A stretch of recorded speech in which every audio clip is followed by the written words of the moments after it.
자, 그럼 1번부터 가볼게요. 1번, 전하의 흐름은 전류라고 한다. 전류의 단위는 대문자 A 쓰고 암페어라고 한다. 대문자 A를 써도 되고 한글로 암페어를 써도 됩니다. 전류의 방향은 B고 전자의 방향은 A입니다. 3번은 B, 4번은 A. 5번, 전압은 전류를 흐르게 하는 원인으로 단위는 대문자 V, 볼트를 씁니다. 전류의 흐름을 방해하는 정도를 저항이라고 하고 단위는 옴, 그리스 알파벳 오메가를 쓰시면 돼요. 오메가 이렇게 쓰지. 이렇게 쓰는 것까지는 봐줄게요. 7번. O, 전자가 도선을 따라 마이너스에서 플러스로 이동한다. 맞고, 전류는 플러스에서 마이너스니까 8번은 X. 전류의 방향은 전자와 반대이다. O. 10번. 저항이 일정할 때 전압이 클수록 전류는 세진다. 맞고요. 저거 11번인데 선생님이 오타가 났네. 115번. 전압이 일정할 때 저항이 작을수록 전류의 세기는 큽니다. 115X. 12번. 전류의 세기가 일정할 때 전압이 클수록 저항의 크기가 큰 거죠. 5. 자, 됐죠? 좀 이따가 풀어내고, 오늘 수업은, 맞아요. 미리암페어 써도 됩니다. A나 미리암페어. 그거는 요거 슬래시를 치는 게 원래 쉼표 쓰는 게 더 좋아요. 그래야지 안 헷갈리겠지? 자, 좀 이따 앞으로 내고 이제 오늘 수업 이어갈게요. 자, 하겠습니다.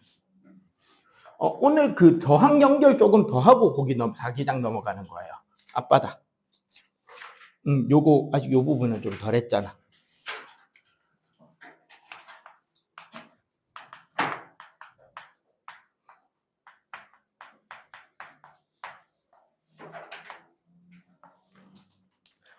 어떻게 보면 살짝 심화에 가까울 수 있고요. 실제로 여러분들이 중2 때 요 챕터를 잘 해놓잖아? 요 중등과정 2학년에 있는 요 챕터를 잘 해도 언제 요게 똑같이 다시 나오게 되냐면 고2 때 나옵니다. 이제 수능은 고1에 있는 통합과학을 치지만 고2 때 이제 물리학, 어차피 여러분들이 이과를 간다라고 한다면 과고를 간다면 정말 어려운 걸 많이 풀어야 될 거고, 과고가 아닌 일반 계고를 간다고 해도 지금 이제 고2 아이들을 선생님이 몇 명 지도를 하고 있는데 의외로 요 단원이 약해요. 왜냐면 중학교 때는 계산 문제가 별로 없긴 하거든. 근데 고등과정에 가면 그때부터 어떻게 된다? 본격적으로 계산해서 값을 찾는 문제로 시험 문제 유형이 바뀝니다. 중학교 때 은근히 숫자 계산 직접 시키는 문제는 없잖아. 중등까지는 지금 우리가 정성적 교육이라 그래서 비례 반비례 관계, 원인 결과 관계 이런 것들을 평가해요. 주로. 근데 고등부터는 명확한 값이 얼마인지를 찾아내는 문제가 나오게 돼요. 은근히 적응을 잘 못하더라고. 자, 저항의 연결. 우리가 지난 시간에 배운 옴의 법칙 배울 때 거를 잠깐 돌아보자면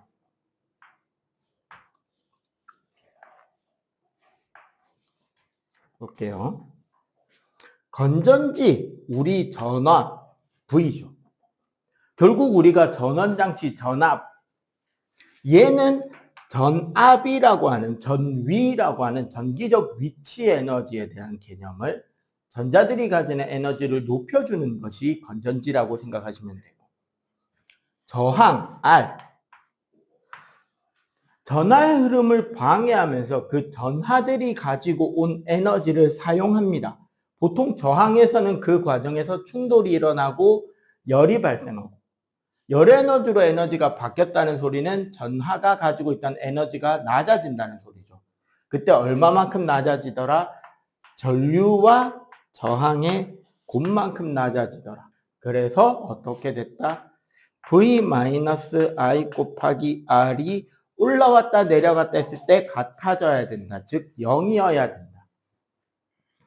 요 식에서 연결돼서 나온 것이 우리가 배운 옴의 법칙.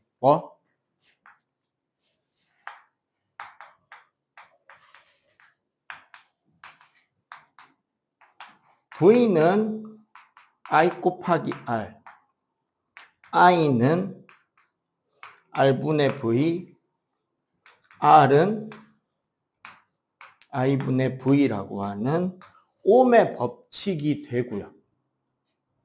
지금은 여기 우리가 건전지도 하나, 저항도 하나였지만 여러분들 은근히 아마 기억하고 있을지 모르겠는데 초등학교 때 아마 나올 거예요, 교과서에. 건전지 2개, 전구 2개. 어떻게 연결했을 때 전구가 가장 밝은가? 어떻게 연결하면 전구가 가장 어두운가? 건전지는 보통 우리 이렇게 그냥 아마 결과값들 실험해서 보고 외운 값을 많이 기억하고 있을 거예요. 건전지는 직렬로 연결할 때가 더 밝아지고 전구는 병렬로 연결할 때 더 밝아진다. 그거를 설명하는 건데요. 그럼 우리 일단 요식을 조금 더 구체적으로 보자라는 거죠.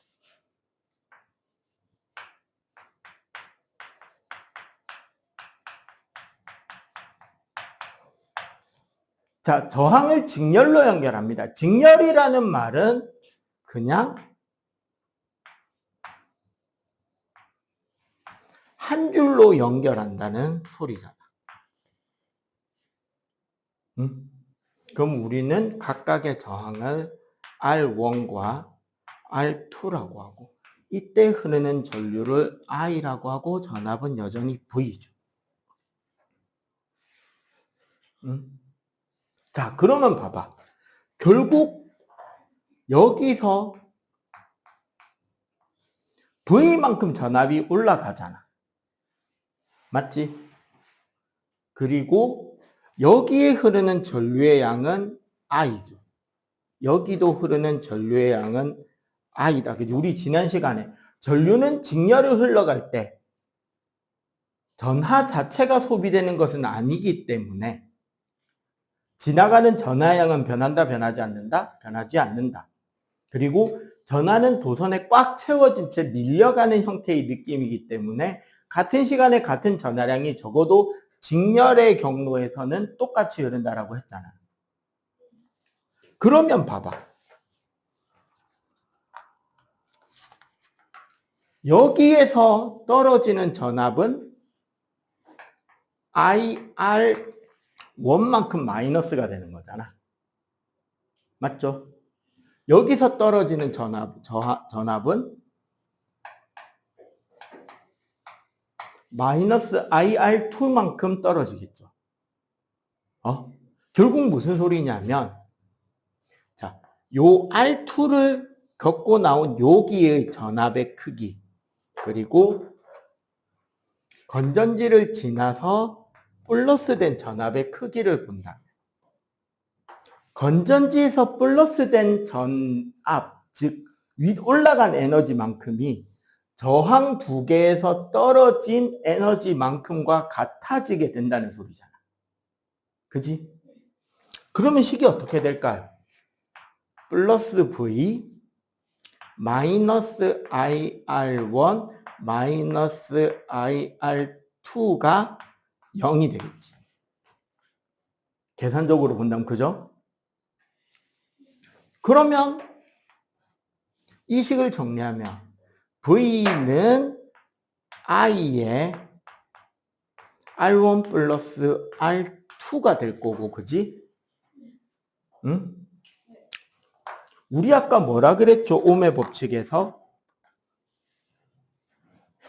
V는 I 곱하기 R이라 그랬잖아. 그러면 V의 I 곱하기 저항의 전체 값이 I의 R1 플러스 R2가 되니까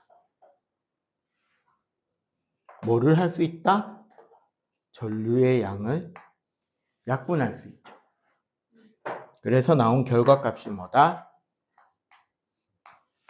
전체 저항의 크기는 두 저항의 크기 합과 같다. 그림으로 이미지적으로 생각해 보자면 여기가 R1, 여기가 R2지. 우리 지난 시간에 저항의 크기는 뭐에 비례하고 뭐에 반비례한다 그랬죠? 단면적의 크기에 반비례하고 저항의 길이에 비례한다 그랬지. 우리 장애물 기어서 지나가야 되는 장애물 생각하면 된다 그랬잖아. 터널 모양으로 생긴 거. 그럼 봐봐. 직렬로 연결하니까 뭐가 길어지는 효과가 난다? 그치. 길이가 증가하고 있죠. 저항은 길이에 비례하는데 길이가 증가하니까 뭐다? 저항이 그렇지. 증가하는 합이 된다.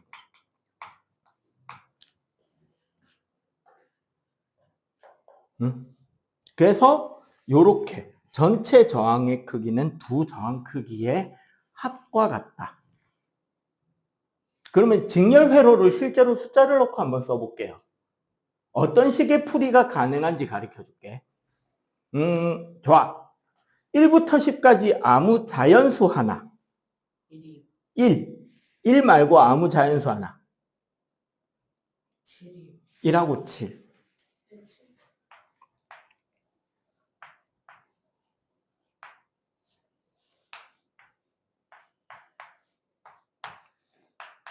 R1은 1옴. R2는 7옴이라고 하자고. 전압을 선생님이 16V짜리 전지를 하나 연결해 줄게요.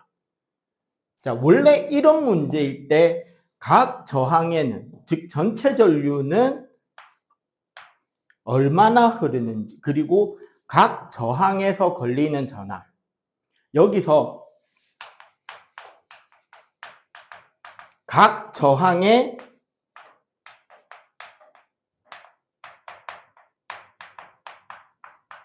작용하는 전압이란 어떻게 해석해도 되느냐? 그 저항에서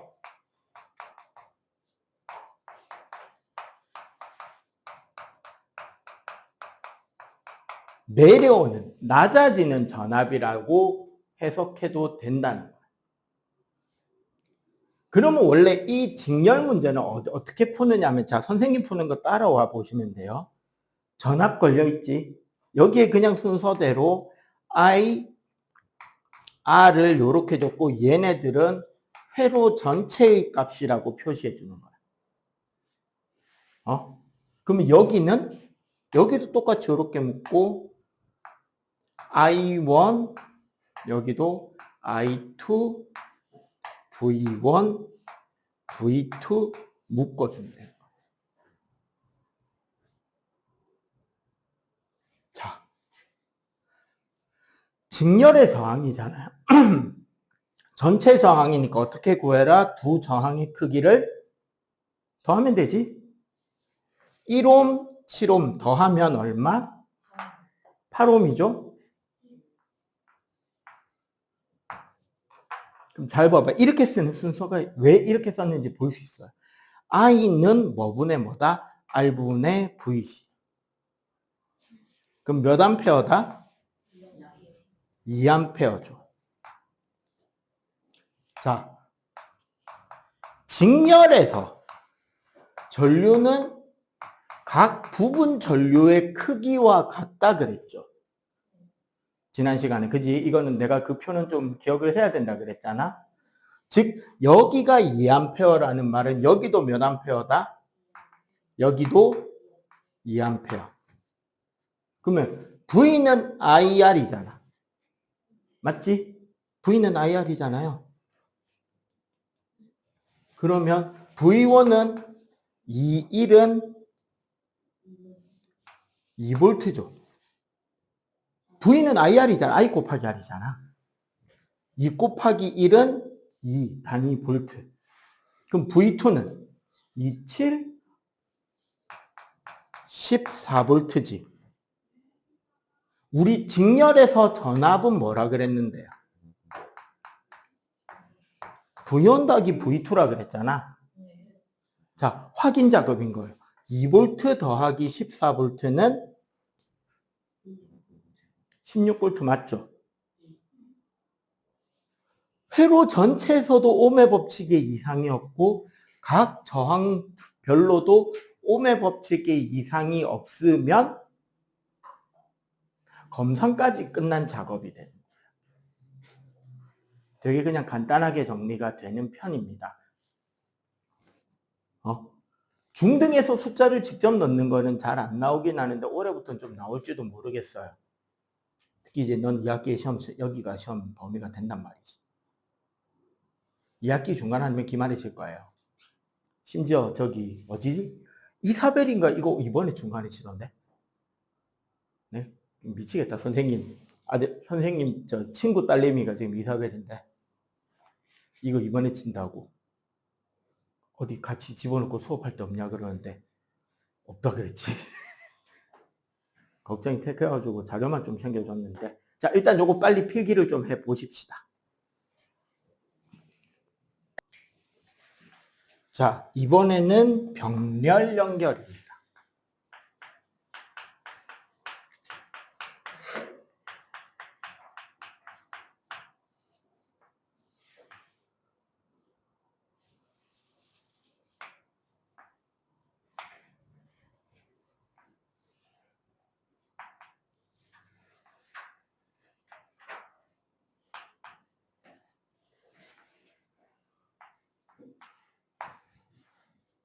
자, 병렬 연결을 잘 보면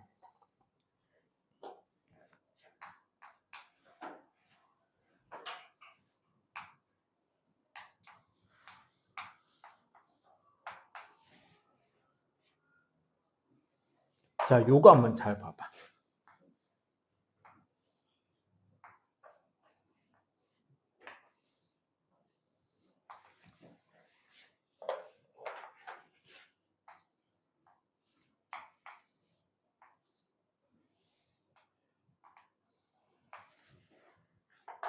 자, 색깔을 조금 다르게 넣어봤는데요. 화면상으로 별로 티가 나진 않는데 자세히 보면 어때요?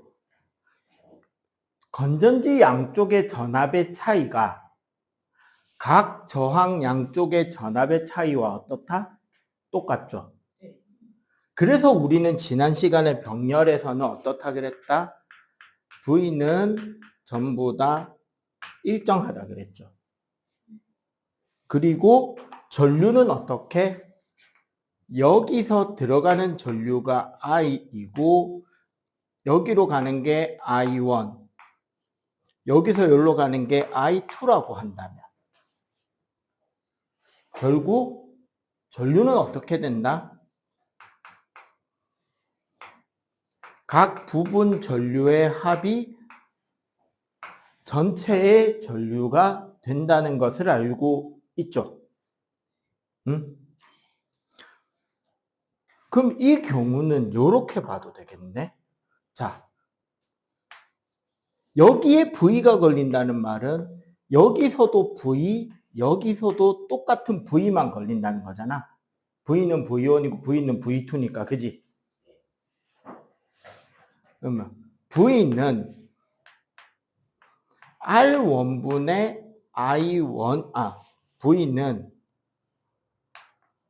I1, R1일 거고, 그죠? 또 V는 I2, R2가 되겠죠. 곱하기 넣자. 맞지? 그런데 우리가 쓰고 싶은 식은 이 식이란 말이야, 지금.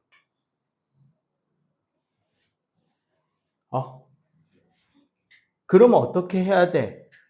위에 있는 두 식을 I1과 I2에 대해서 정리를 해야 되겠죠.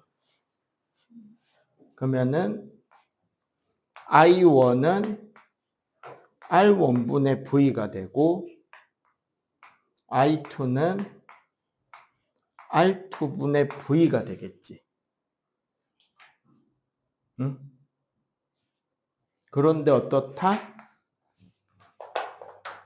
전체 전류 I는 I1 더하기 I2가 되고 그대로 대입을 하면 R1분의 V 더하기 R2분의 V가 I는 뭐다? R분의 V, 즉 전체분의 V가 될 거 아니야.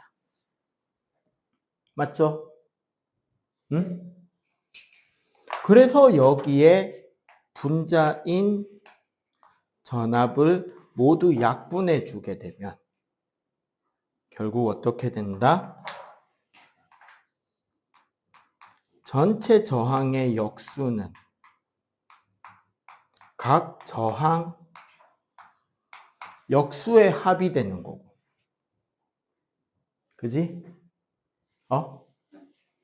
또한 저항의 연결 자체를 병렬이니까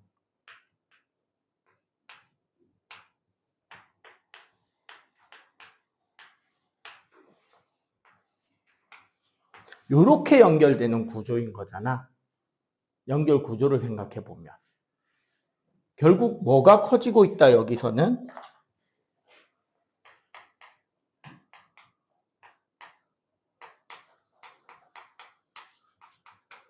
단면적이 증가하잖아. 맞지? 우리 저항은 단면적의 크기에 비례한다, 반비례한다? 반비례한다라고 배웠잖아요. 그러니까 점점 감소하는 합계가 되게 된다는 거예요. 그리고 그 계산식이 바로 요 계산식이 되는 거예요.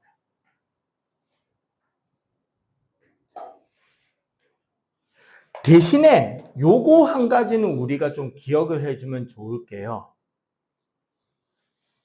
병렬은 아무 숫자나 쓰지 않습니다. 다행인 것은 이렇게 역수, 분수, 역수를 가지고 계산을 하면 딱 나눠 떨어지는 숫자들이 어떻다? 드물다, 드물지 않다? 드물겠죠, 오히려. 맞지? 그러다 보니까 병렬에서는 저항을 계산할 때 딱 정해진 숫자, 맨날 나오는 그 숫자만 나오는 경우가 많아요. 첫 번째 패턴이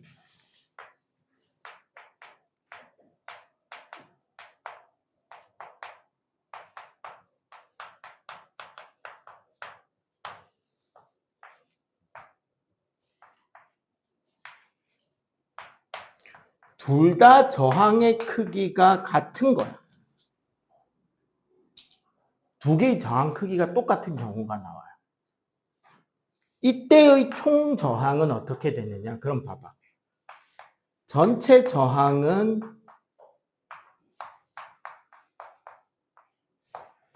각 저항 역수의 합과 같다 그랬잖아. 그럼 뭐가 된다, 이게?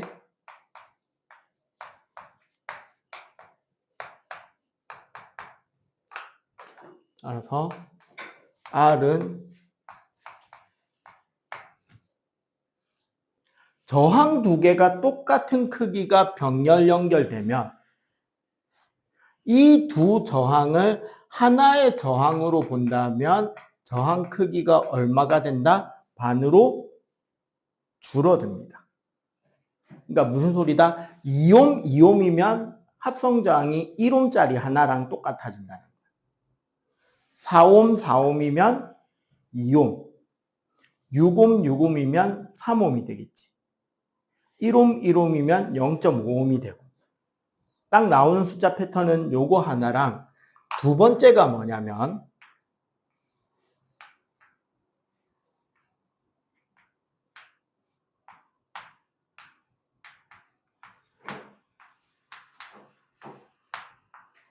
자, 1대1을 안 적고 일부러 3대6을 적은 거예요. 3R0와 6R0일 때입니다. 그러면 똑같이 계산을 해보죠.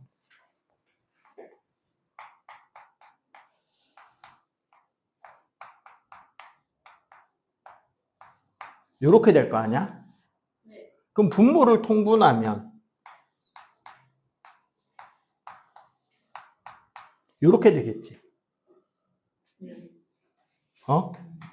그러면 6R 제로분의 3이니까 약분하면 즉 따라서 어떻게 된다? 전체 저항은 3과 6일 때는 이 전체 저항이 뭐랑 같아진다? 2R0가 된다는 거죠. 3옴과 6옴이면 전체 저항이 몇 옴과 같아진다? 2옴이랑. 제일 자주 나오는 숫자는 3, 6, 2, 15, 30, 10 둘 중에 하나가 나오는 거야. 그 두 개가 딱 나눠 떨어지는 숫자 조합이 나오거든요. 아니면 같은 거거나. 그럼 선생님, 세 개일 때는요, 옮겨보면 요거 둘 중에 하나는 같아집니다. 딱 그렇게 나와요. 두 개 먼저 하고 그 두 개랑 남은 하나를 해도 돼.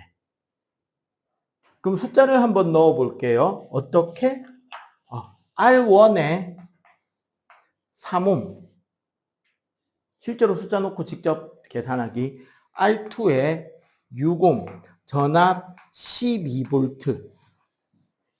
라고 가정하고 여기다가 바로 풀어볼게요. 어떻게 한다? 여기에 VIR 적고 여기도 적혀있고 여기도 적혀있죠. 병렬은 굳이 여기부터 채울 필요가 없어요. 요게 적힌 것으로 끝난 거야. 12V니까 여기도 몇 볼트 걸린다? 12V겠죠. 여기도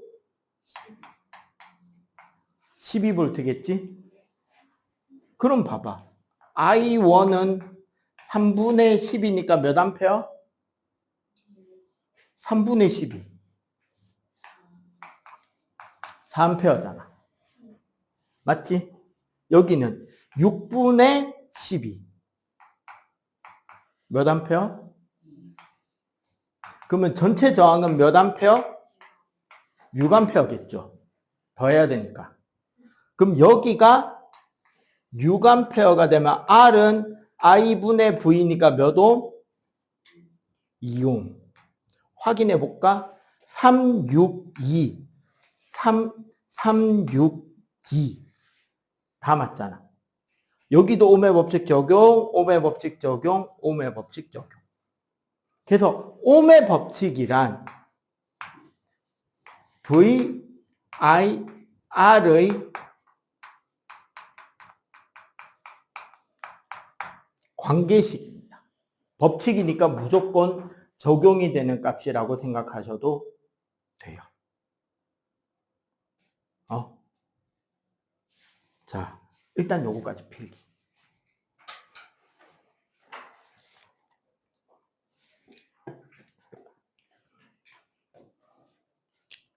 복합식도 한번 시켜볼까? 요거하고 복합식 배우고 전기에너지, 전력 요 개념 배우고 그렇게 할 거예요.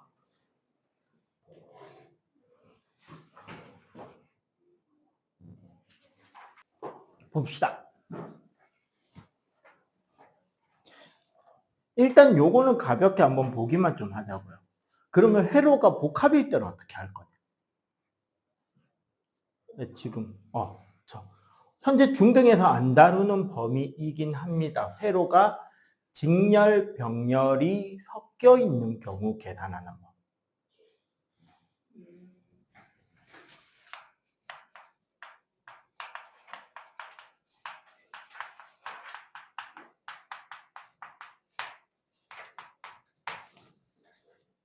책에 안 나와요, 여기부터는. 자, 복합 연결의 형태는 두 가지예요.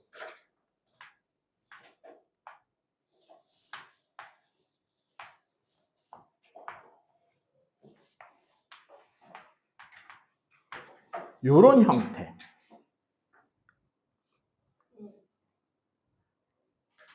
병렬인 녀석과 나머지 저항 하나가 직렬일 때. 그 다음에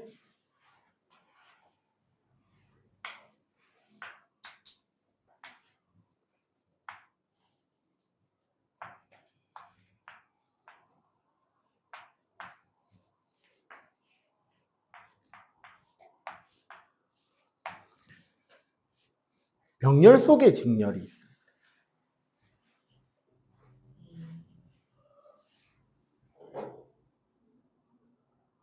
여러분들 수학 계산할 때 있잖아요.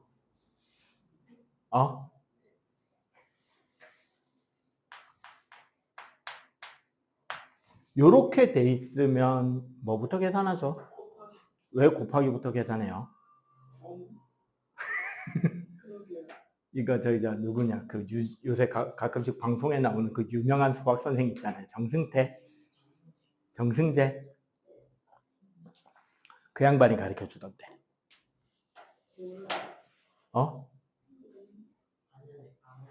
봤는데 까먹었어. 항을 연결하는 기호는 플러스죠. 즉 얘는 2라는 항과 2 곱하기 2라는 항을 더하는 값인 거지. 그러니까 얘가 하나의 항이잖아. 그럼 당연히 뭐부터 해야 된다? 항 안쪽에 얘를 먼저 하는 거죠. 2에다가 2 곱하기 2 한 거를 더하라는 소리잖아. 이해가 되죠? 그러니까 여기까지가 하나의 항으로 보자는 거지. 약간 이런 개념이에요. 그러면은 얘는 어떻게? 이 병렬 저항이 얘와 직렬 관계인 거고, 얘는 이 직렬 저항이 얘와 병렬 관계인 거죠.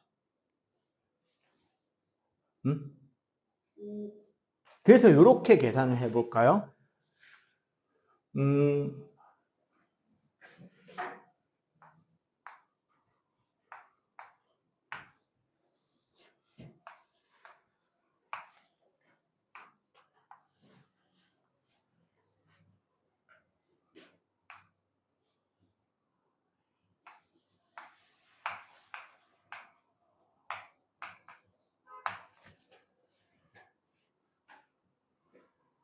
뭐 대충 저항값을 좀 넣어봤습니다. 뭐 더 복잡하게 하려면 얼마든지 더 복잡하게 할 수도 있겠다, 그지?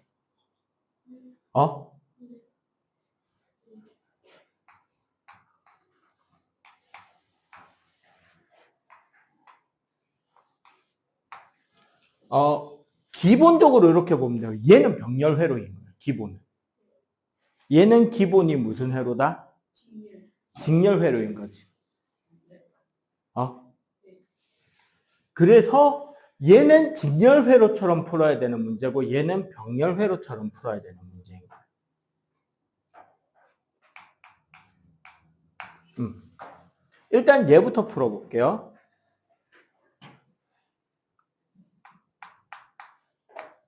둘 다 전압은 12V를 줘볼까요?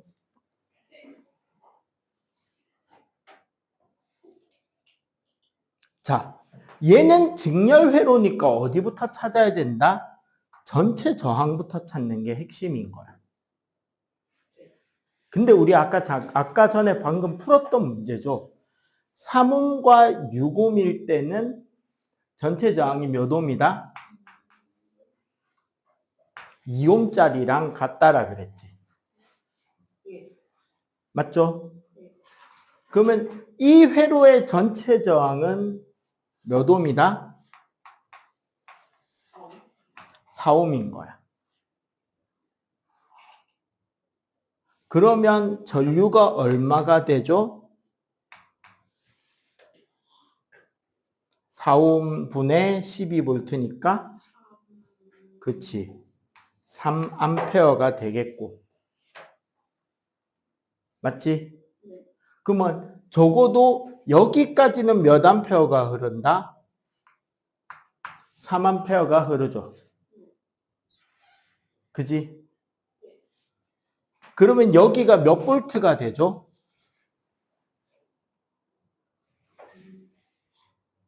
2옴에 3A니까 V는 IR. 6V지? 맞죠? 그럼 봐봐. 회로에서 전체 올리는 게 12V야.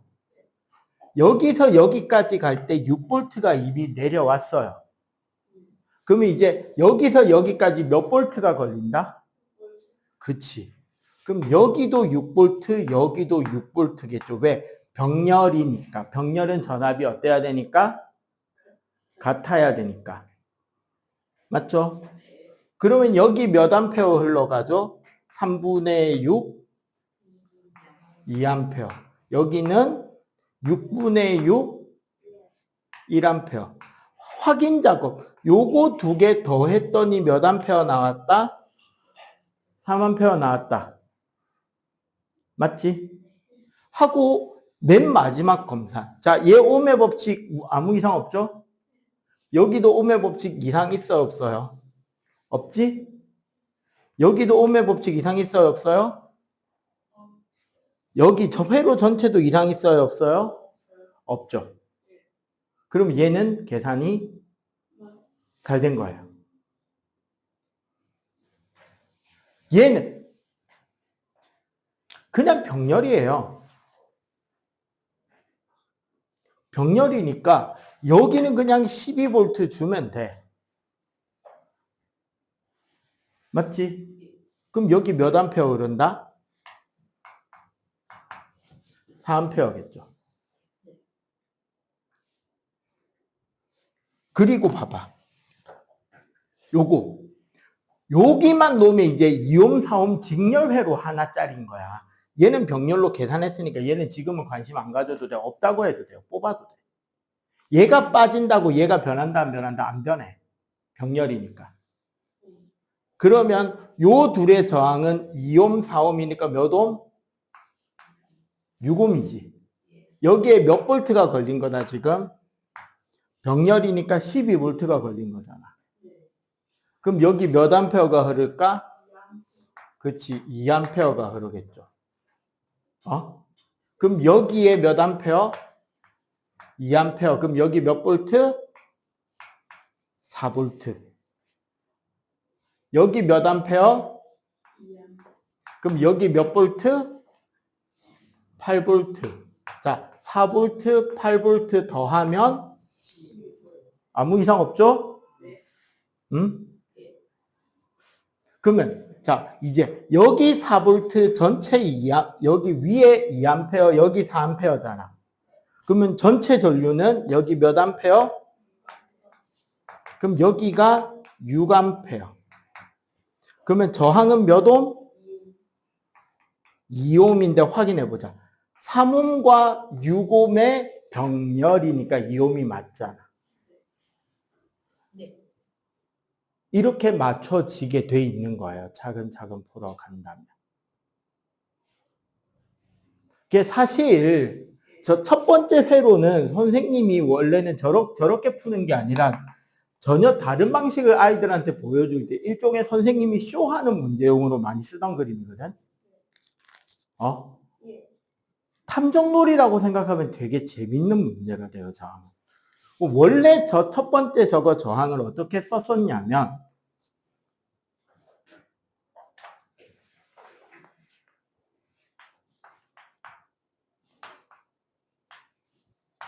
숫자 조금만 바꿔서 넣을게요.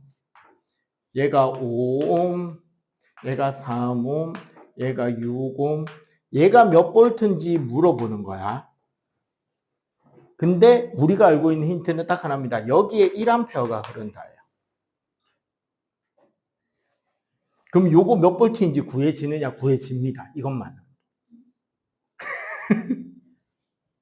말도 안 되는 것 같죠? 안 구해질 것 같지 않아? 구해진다? 우리가 알 수 있는 것부터 차근차근 찾아가면 되는 거야, 전기는. 자, 그럼 여기 몇 볼트가 걸려야 돼요? 여기 6볼트지. 그럼 여기도 몇 볼트가 걸리는 거야? 여기 6볼트지. 그럼 여기 몇 암페어 흐른다? 여기 2암페어 흐르겠지. 여기가 2암페어고 여기가 1암페어니까 여기 몇 암페어 흘러요? 그럼 여기 몇 볼트? 그치, 15볼트지. 여기가 15V고 여기가 6V면 여기는 네, 21V. 근데 확인해 보자. 21V의 전류가 얼마야? 3A니까 저항이 얼마일 거다? 7옴. 자, 얘 저항 5옴, 여기 3옴, 6옴 저항 합이 2옴. 7옴 맞네요. 풀어지죠? 선생님, 그런데 이런 문제 서술형 어떻게 쓰나요? 그거 걱정이지, 순간. 방금 내가 구한 순서대로 그냥 쓰면 돼요, 글로. 이거 서술형으로 쓴다면 이렇게 쓰는 거야. 얘가 R1, 얘가 R2, 얘가 R3. 그럼 얘가 I3, I2, V3, V2, V1, I1일 거 아니야. 3번 R3에 흐르는 전류가 1A이므로 R3에 걸리는 전압 V3는 I3, R3니까 6V이고 맞지?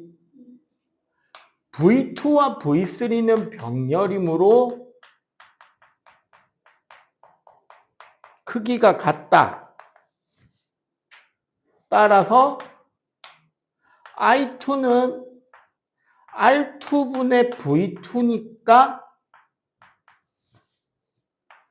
3옴분의 6V라서 2A이고 맞지? 그러면 전체 전류는 I1은 I2 더하기 I3이므로 얘가 3A지. 맞죠? 그러면 V1은 I1 R1이니까 3 곱하기 5라서 15V가 되고 전체 전압은 V1 더하기 V2이므로 15 더하기 6이라 21V다. 그냥 이렇게 쭉 적으면 이게 서술형 풀이에요. 그냥 내가 구한 거에 한글 연결될 말들만 차곡차곡 적어주면 돼. 우리가 구한 순서대로. 가장 완벽한 서술형 답이 됩니다. 그냥 우리가 구하는 순서대로 적으면 돼. 네가 구한 순서대로. 서술형 문제 어렵다고 생각하지 마세요. 그냥 풀이 과정 적는 겁니다. 뭔가 특별히 뭔가 논리적인 걸 아니야. 풀이 과정 다 적으면 돼. 심지어 이제 1학년생들은 2학기부터 시험 치잖아요. 내신 들어가는 시험. 1학기 때는 뭐 수행평가 정도는 치고 있겠지만 내신 관련 있는 건 아니고 서술형 평가가 요즘엔 작게는 30에서 최대 40%까지 나오고 있는 것 같은데 심한 학교는 절반 서술형도 있습니다. 어려워할 거 아니고 차곡차곡 풀이 과정 적는 거고 결국은 답지 외워서 뺏기는 겁니다. 그냥 답지 외워서 뺏기면 돼요. 내가 다 줬었나? 지난주에 시험 대비책? 바로 리더십도 바로 줘. 이번 주까지가. 아닌가? 아닌 다 끝났나? 내신 대비. 이번 주까지인가? 이게 다른 거 겁먹지 말고 이렇게 차근차근 풀어가면 됩니다. 이제 우리 아까 저항 연결 밑에 마지막 있던 그 표, 전기에너지와 소비전력 개념 설명할게요. 요거는 자 지금까지 배운 개념들을 한 번만 살짝 정리해 볼게요. 그래야지 전기에너지와 소비전력에 대한 개념을 좀 잡을 수 있거든. 맨 처음에 우리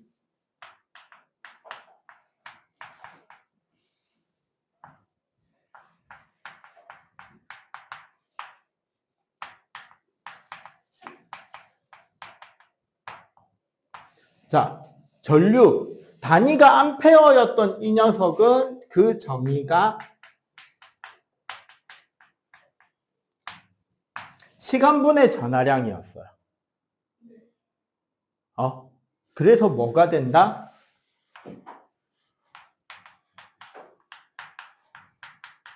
전하량 Q는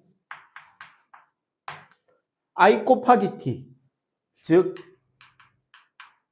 전류 곱하기 시간이 되고 그 단위는 C, 쿨롱이었습니다.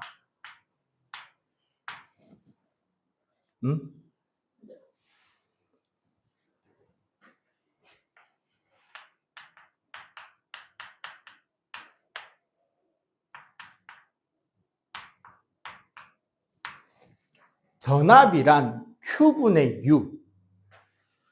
Q가 전하고 U가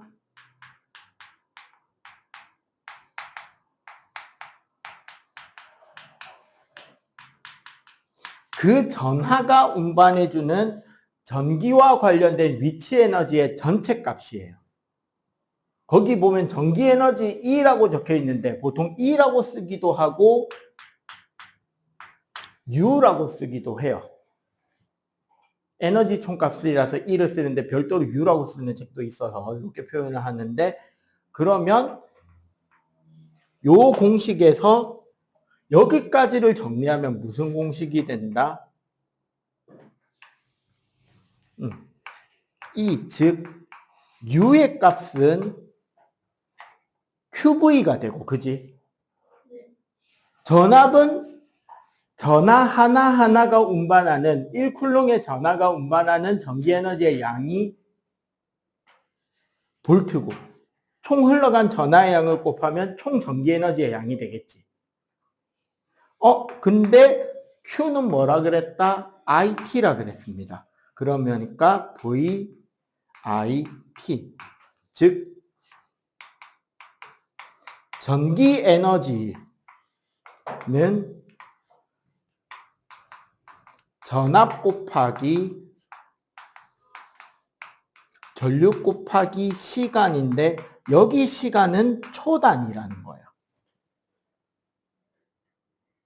원래 우리 에너지의 단위는 줄이라는 단위를 씁니다. 즉 1줄이라는 전기 에너지는 1볼트의 전압으로 1암페어의 전류가 1초 동안 흘러가는 에너지량을 우리는 1줄이라고 약속을 하고 있는 겁니다. 근데 솔직하게 전기에서는 전기 에너지 단위를 줄로 쓰는 케이스는 전자과 가서 대학교 가서 배우는 거, 그다음에 고등심화에서 잠깐 다루는 거 외에 일상에서는 별로 안 다뤄져요. 전기 에너지 자체는. 근데 우리가 일상에서 많이 쓰는 건 뭐냐? 전력입니다.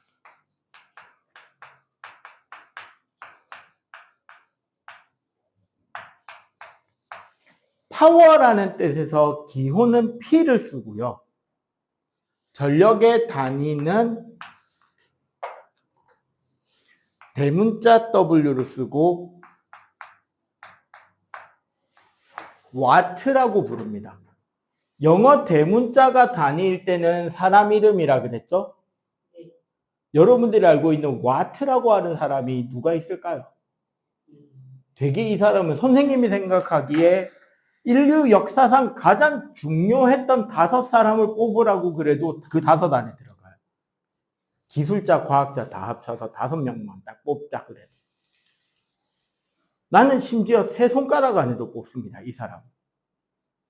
인류에게 있어서 가장 큰 변화를 만들어준 과학자거든. 정말 큰 변화예요, 이 사람이. 누구냐면 영국 기술자이자 발명가, 과학자였던 제임스 와트입니다. 뭐 만든 사람이냐면 뭐 혹시 들어본 사람이야? 제임스 와트. 인류 역사에서 가장 중요했던 발명이에요. 증기기관입니다. 증기기관을 만들어낸 사람이에요.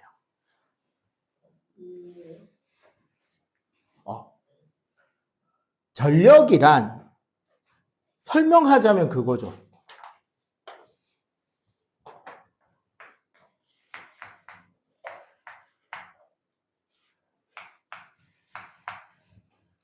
시간당 소비하는 전기 에너지의 양이에요.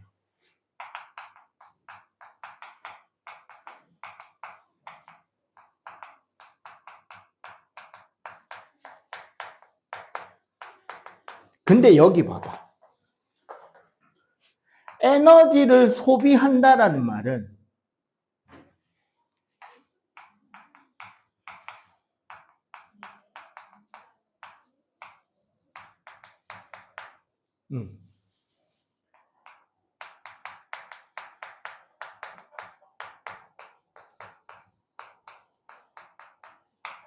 같은 시간에 처리할 수 있는 일의 양이기도 합니다. 보통 성능이나 출력값을 말하는 거야. 순간적인 출력값. 그럼 이 와트 수가 크면 같은 시간에 더 많은 일을 할 수 있거나 어떤 일을 하는데 훨씬 그렇지 짧은 시간에 일을 끝내줄 수도 있겠죠. 얘랑 같은 단위에 뭐가 있냐면 마력이 있습니다. 그 게임 용어는 아닙니다.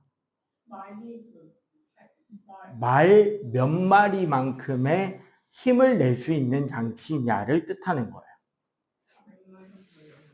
왜 하필 말이었냐면 이 양반이 영국 태생이잖아. 영국은 옛날부터 광산, 탄광이 발달해 있던 나라입니다. 석탄이나 철광석을 잘 자원도 많이 매장돼 있었고 그거를 바탕으로 여러 가지 물건을 만드는데 대단히 뛰어났던 나라예요. 그런데 문제는 철광석이나 석탄은 매우 무겁죠. 그렇게 비싸지는 않았던 것 같아. 엄청나게 무겁잖아.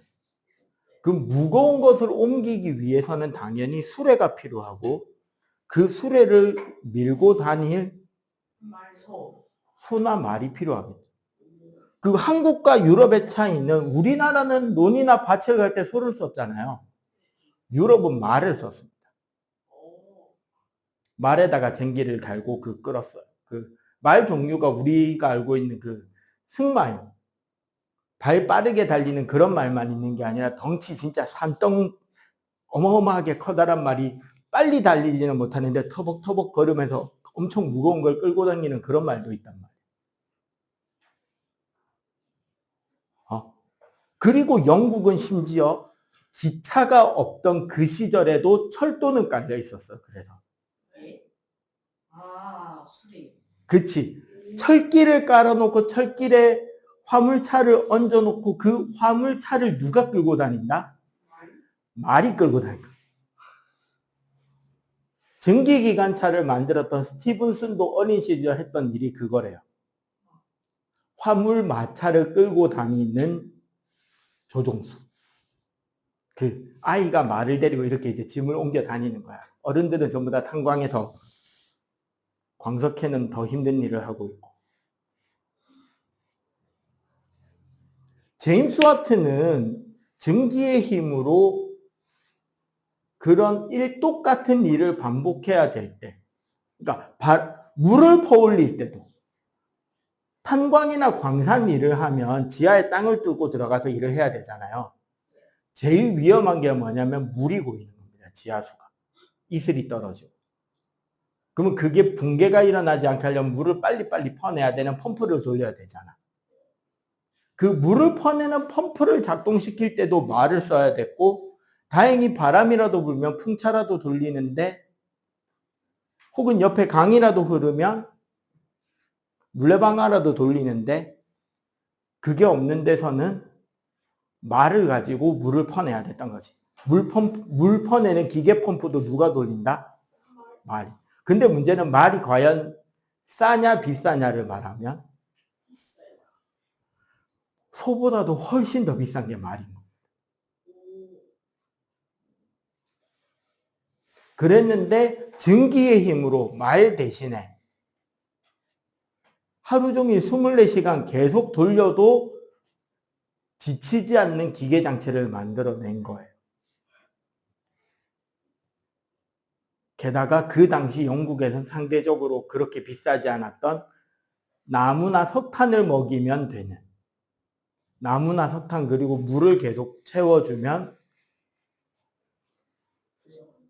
계속 작동이 되는 기계 장치를 만들고 그 기계 장치를 팔 때 이런 말을 하겠죠. 선생님, 이 장치만 있으면 선생님 공장에서 말 몇 마리로 계속 움직여야 되는 장치를 이 기계 혼자서 작동이 됩니다. 그래서 많은. 그게 마력이라는 단어의 시작인 거예요. 말 몇 마리가 당기는 힘을 똑같이 낼 수 있는가. 요즘에 자동차 같은 경우 보통 국산차가 한 150에서 200마력 왔다 갔다 하는 것 같더라고요. 트럭이 한 250마력에서 300마력, 뭐 500마력, 막 외국산 비싼 슈퍼카 이런 거 막 400에서 800마력, 하이퍼카 이러면 800에서 900마력, 1000마력, 뭐 부가티 이런 것들. 자, 그러면 요 공식을 대입해 보면 어떻게 된다? 시간 동안에 V, I, T가 되므로 전압 곱하기 전류가 뭐랑 같다? 전력이 된다는 거죠. 그래서 전력이 큰 전자제품은 우리 이런 전자제품들 있잖아. 이런 전자제품 여기 보면 요 앞에 이렇게 스티커 붙어 있죠? 에너지 효율 해가지고. 요거도 보면 요런 데 밑에 다 적혀 있단 말이에요. 냉방 능력, 소비 전력, 난방 전력. 저 값의 뜻이 뭐냐면 제가 낼 수 있는 출력이고요. 우리 여러분들 초등학교 때 썼다는 그 건전지 직렬로 전구는 병렬로 했을 때 가장 밝은 이유는 각 전구를 저항이라고 생각했을 때 우리 아까 풀이 방법 배운 것대로 풀면은 각 저항에 즉 각 전구에 몇 볼트의 전압이 걸리고 몇 암페어의 전류가 흐르는지 계산할 수 있잖아. 그러면 저절로 어느 전구에서 얼마만큼의 전력을 소비하고 있는지도 계산이 되겠죠. 맞지? 그럼 소비 전력이 크다라는 말은 그만큼의 전기 에너지를 무슨 에너지로? 빛 에너지로, 열 에너지로 바꿔주고 있다는 소리가 되는 거예요. 그럼 와트수가 크면 훨씬 빨리 시원하게 되는 에어컨이라면 훨씬 더 빠른 시간에 그 방 안에를 시원하게 만들어줄 수 있는 강한 출력을 낼 수 있지만 단점은 네, 그만큼 전기도 많이 든다라는 소리가 돼요. 요거와 관련해서 나오는 개념이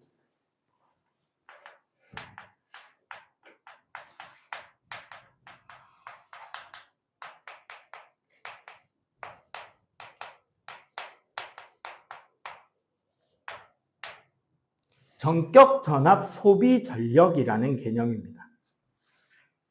그 밑에 거예요. 맨 마지막. 무슨 소리냐면 여러분들 집에 있는 각종 전자제품들 있잖아요. 콘센트에 꽂아놓는 전자제품들은 전부 다 병렬로 연결되어 있습니다. 병렬로 연결되어 있기 때문에 하나가 고장나거나 혹은 하나의 스위치를 끄더라도 나머지 제품은 똑같이 제대로 작동이 된다는 거예요. 그리고 각각의 전자제품은 그 전자제품이 자기 성능을 발휘할 수 있는 최적의 전압값을 균일하게 공급해 줄 수 있다는 거죠. 근데 크리스마스 트리는 직렬이에요. 그건 직렬로 맞춰져 있기 때문에 전구 하나 깨지면 그 줄이 통으로 다 나가죠. 보통 두 줄로 돼 있을 거야. 그래서 얘 켜졌다가 얘 켜졌다가 얘 켜졌다가 얘 켜졌다가. 근데 그 한 줄은 직렬이에요. 이 한 줄도 직렬이고 그 두 줄이 서로 병렬인 거예요. 전격전압 소비 전력의 숫자 예를 하나 들어볼게요. 예를 들어 200V 800W. 내가 자주 쓰는 숫자 조합이나 딱 나눠 떨어뜨리기 좋아가지고. 어떤 전자제품에 이런 숫자가 적혀 있다고 봅시다. 200V 800W. 이건 무슨 소리냐? 이 전자제품은 200V용 전자제품이고 얘한테 200V를 제대로 꽂아주면 800W의 출력을 내줍니다 라는 소리다. 그지? 생각해보면 얘가 뭐예요 지금? 전압 V지. 얘는 전력 P잖아. 그럼 우리 요 두 개에서 뭐를 구할 수 있게? 몇 암페어다? 전류가 4암페어라는 걸 알 수 있겠죠. 그러면 여기서 하나 더 구할 수 있습니다. 전압이 200V고 전류가 4암페어예요. 저항은 몇 옴이다?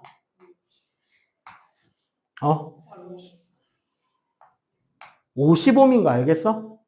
V는 IR. 근데 있잖아. 여기서 중요한 건 이 저항값만이 절대 변하지 않는 값이라는 거야. 그 전자제품에서. 전압을 다르게 주면 전류가 다르게 되죠. 저항은 그 전자제품이 가지는 고유한 값인 거야. 우리나라는 220V, 그러니까 200V 전압대를 쓰고 있는 나라거든요. 가까이에 있는 바다 건너 일본은 110V, 즉 100V 전압을 씁니다. 예, 우리나라가 선생님이 어리던 시절, 선생님이 초등학교 1, 2, 3학년이던 그쯤부터 200V, 100V를 다 200V로 올리는 작업을 했어요. 집에서 쓰는 전자제품들. 그래서 새롭게 파는 전자제품은, 국산 제품은 다 220V를 쓰도록 시켰고, 초반에는 그래서 전압을 떨궈주는, 왜 옛날 전자제품이 남아있는 집도 있잖아. 그런 것들을 만들어 팔다가 전자제품은 어차피 점점 새 거를 쓰게 되잖아요. 그러면서 전부 다 220V로 우리나라는 교체하는데 성공했어. 그리고 그걸 교체했기 때문에 같은 전선에서 일본보다 4배나 많은 전기를 쓸 수 있게 바뀐 겁니다.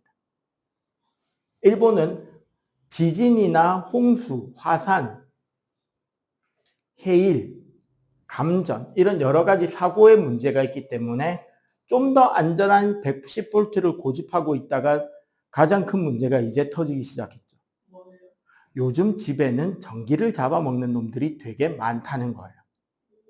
TV도 점점 커지고 냉장고도 커지고 와이파이 기계도 전기를 처먹기 시작하고 세탁기, 건조기, 식기세척기, 스타일러, 드라이기. 그 일본 애니메이션 보면 가끔씩 그런 거 나오잖아요. 엄마가 전기 오븐 키니까 안방에 TV 보던 TV가 퓨즈가 꺼지고 막. 실제 이야기입니다. 우리나라는 그럴 일 없죠. 우리나라는 만약에 그게 꺼지면은 합선이거나 문제가 생겨서 꺼지는데 일본은 집에 전기 용량이 그거밖에 안 돼서 꺼지는 거예요.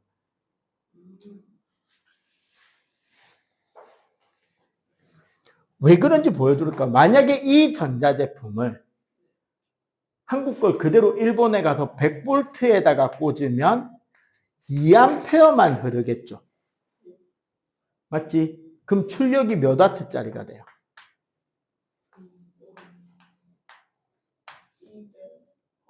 200W밖에 안 나온다고. 같은.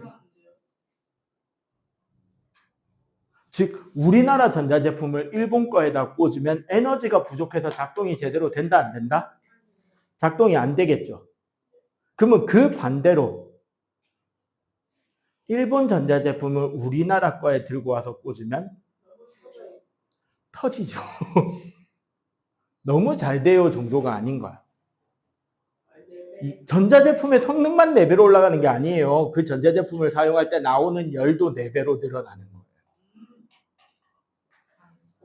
그러면 퓨즈가 녹아서 터지겠죠. 그 정도까지는 아니더라도 직접적으로. 그래서 옛날에 아이폰 써봤던 사람들은 압니다. 요즘은 이제 전부 다 아이폰도 C젠더로 바뀌었으니까 티가 덜 나는데 아이폰, 아이패드 같이 쓰는 사람은 알아요. 옛날에 한 5년, 6년 전까지. 아이패드 충전기로 아이폰을 충전하면 충전이 잘 되거든? 근데 아이폰 충전기로 아이패드는 충전이 안 돼요. 갤럭시는 그런 거 없었다. 옛날에도 갤럭시 탭이나 핸드폰 갤럭시는 어차피 충전 줄은 똑같은 걸 썼기 때문에. 근데 아이패드는 배터리 용량과 개 소비 전력 값이 크거든요, 숫자가. 그래서 여러분들 혹시나 기차여행 KTX나 SRT 타고 기차로 어디 갈 때 절대 조심해야 되는 거 한 가지가 있어요. 요새 KTX에는 핸드폰 충전하라고 USB 꽂는 자리가 있어요. 그거 꽂으면 저속 충전 되거든요. 근데 충전이 되긴 해. 조금 느려도 충전이 됩니다.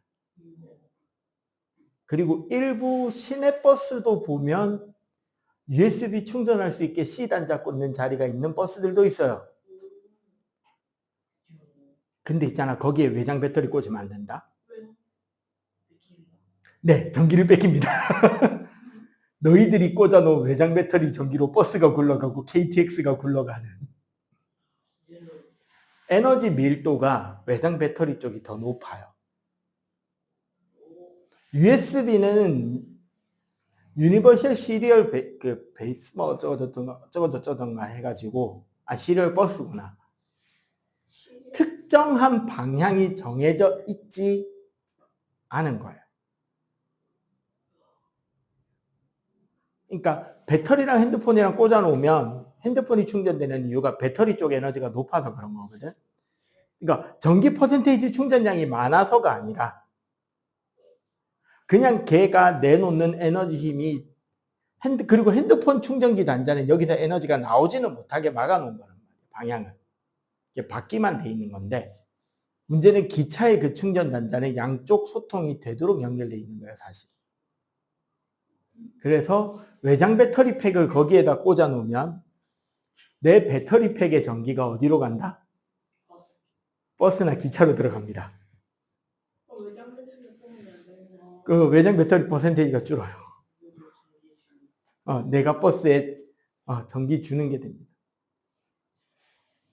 기차 탔을 때 꼭 외장 배터리를 충전하고 싶다. 내 콘센트 충전기가 있어서.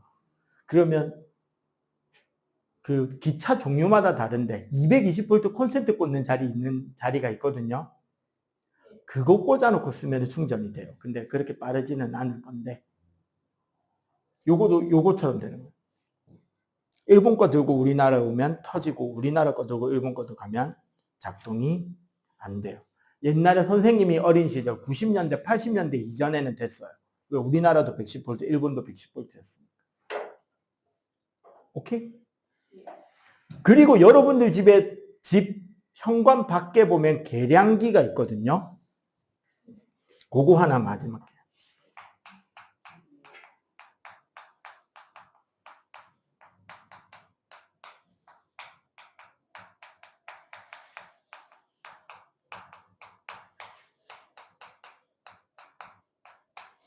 그 현관 밖에 보면 있어요. 그 어디에.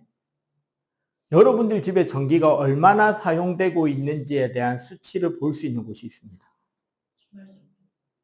밖에, 현관 밖에. 밖에. 그러니까 한전 직원이 여러분들 집에 와서 전기 계량기 제거 안 가잖아. 그냥 밖에서만 보고 간단 말이야.